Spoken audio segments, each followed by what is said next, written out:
There's a mistake a lot of good men make, not in who they choose to love, but in who they choose to ignore the warning signs for. They see something early on, some small red flag, and instead of taking it seriously, they explain it away. They tell themselves she's just going through something. They tell themselves it'll get better once she trusts them more. And months, sometimes years later, they're still waiting for a version of her that the early signs already told them wasn't coming. This isn't about becoming cynical or walking into every connection assuming the worst.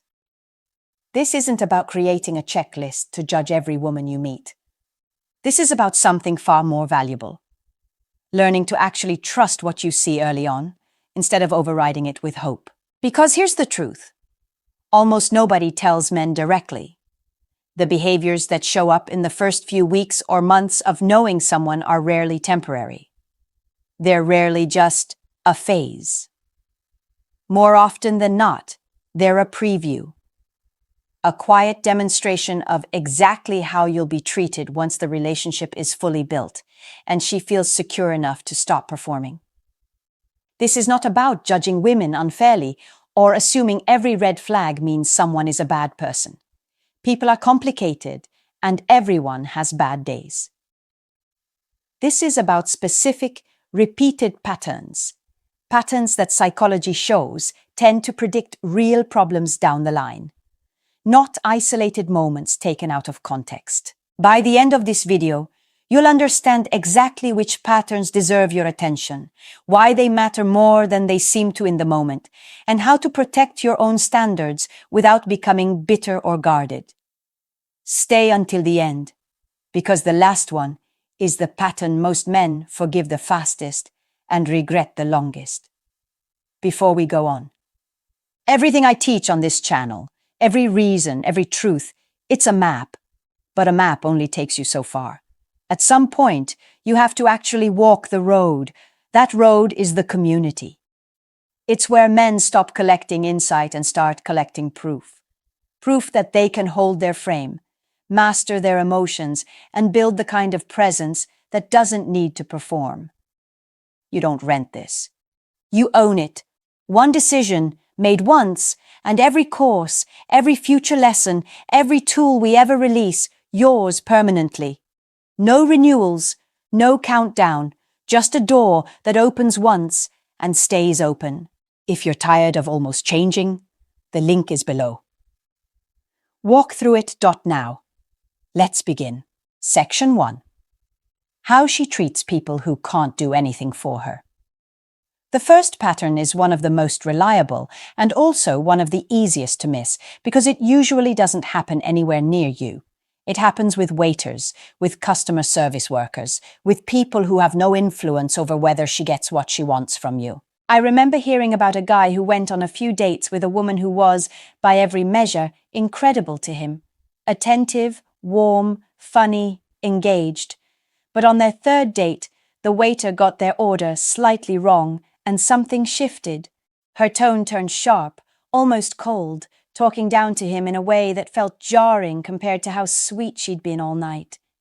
The guy brushed it off at the time, figured she was just having an off moment. Months into the relationship, that off moment became a pattern. She was warm to people who mattered to her impression and dismissive to anyone who didn't. Eventually, that same coldness started showing up directed at him once she felt secure enough that she no longer needed to perform for his approval. That's the pattern. How someone treats people who can't benefit them isn't a random data point. It's often the most honest version of their character you'll ever see because there's no incentive attached to the behavior. The kindness she shows you early on, when she's still trying to secure your interest, is partly performance, even if it's not conscious manipulation. But how she treats a waiter, a stranger, someone who has nothing to offer her, that's closer to her actual baseline. Here's the emotional truth. Everyone can be kind when kindness serves them. Character shows up in the moments where kindness costs something, or where no one's watching to reward it. A woman who's warm to you but consistently dismissive, rude, or entitled toward people beneath her in some perceived hierarchy is showing you a version of herself that eventually stops being reserved for strangers. Psychologically, this connects to what's sometimes informally called the waiter rule in relationship psychology. The idea that how someone treats service staff is a strong predictor of how they'll treat a partner once the relationship matures and the performance phase ends. It's not a perfect rule, but the pattern holds often enough that it's worth taking seriously rather than dismissing as unrelated to you. The mature correction here isn't to end things over one bad moment. Everyone has an off day, a stressful week, a slip in patience. The distinction is between a single moment and a repeated pattern. One instance is human. A consistent theme, over time, across multiple people, is character. Takeaway. Pay close attention to how she treats people who can't do anything for her. That version of her, not the version she shows you while she's still trying to win you over, is the version you'll eventually be living with. Section 2. How she talks about her exes. The second pattern is one most men hear about but underestimate. The way she talks about the people she's dated before you. Not whether she has a past. Everyone does. It's the tone, the responsibility, and the pattern in how she describes what went wrong. I remember hearing about a guy who, early in a relationship, listened to his girlfriend describe every single one of her past relationships as entirely the other person's fault. Every ex was crazy, controlling, emotionally unavailable, or just couldn't handle her. At first he sympathized, genuinely felt for her, assumed she'd just had a run of bad luck with the wrong men.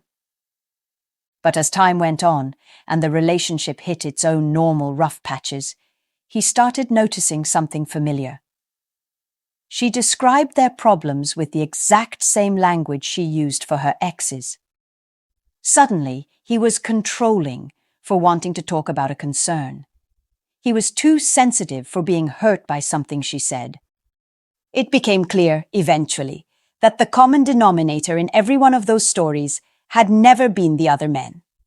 It had been her inability to hold any responsibility in conflict. That's the pattern worth paying attention to. It's not about whether she has complaints about an ex.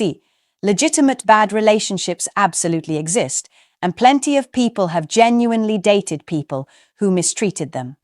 The signal is in the ratio.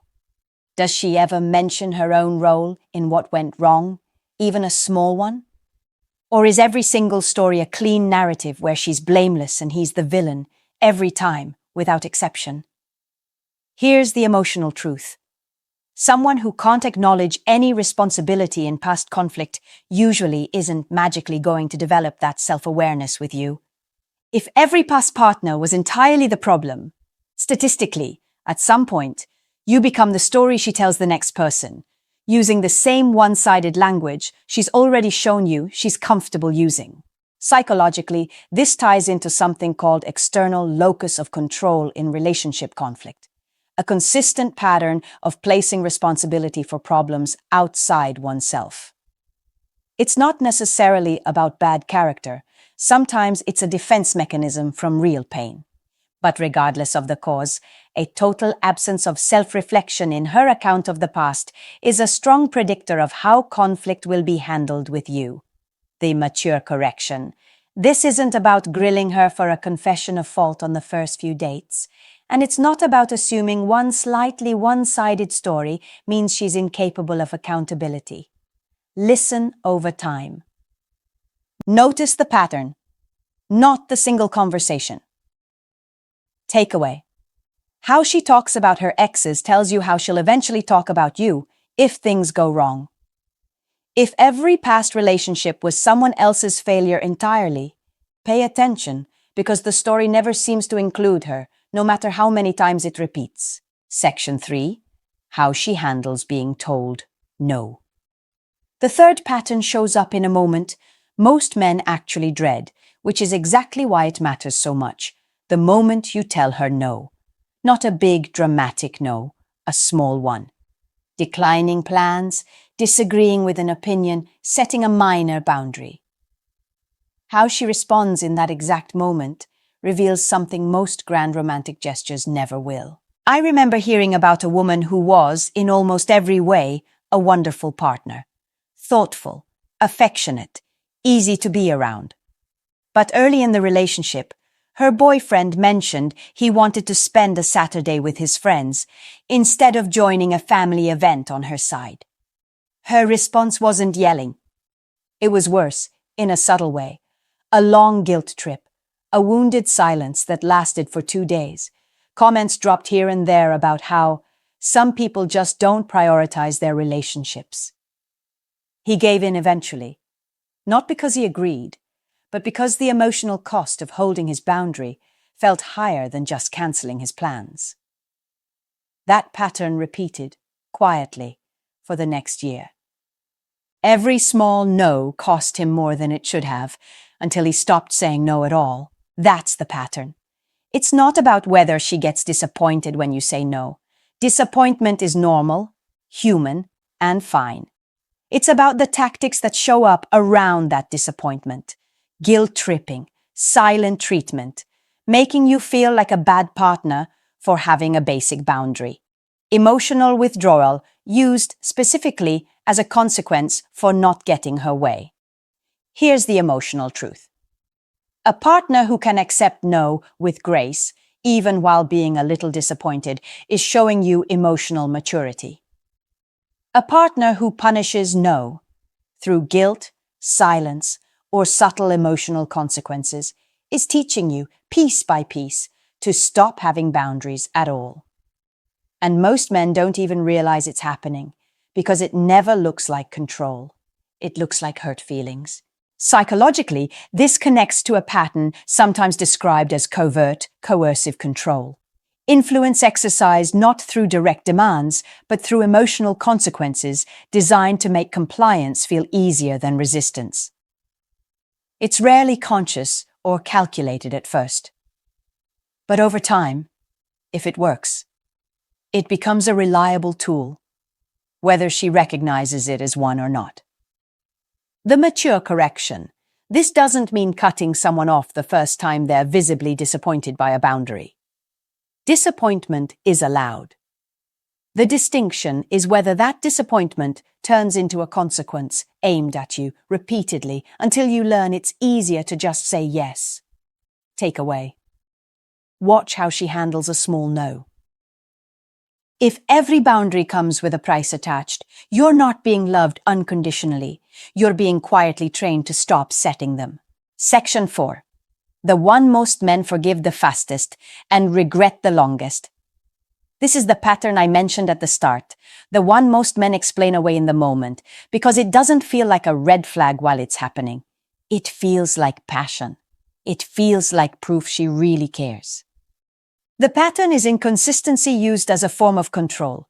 The push and pull of hot and cold affection that keeps a man chasing clarity he never quite gets. I remember hearing about a guy who described this exact dynamic without realizing at first that it was a pattern at all. Early on, she was intensely affectionate, texting constantly, planning elaborate dates, telling him he was different from anyone she'd dated. Then, seemingly out of nowhere, she'd go cold for days. No explanation. When he asked what was wrong, she'd either deny anything was off or accuse him of being too needy for noticing.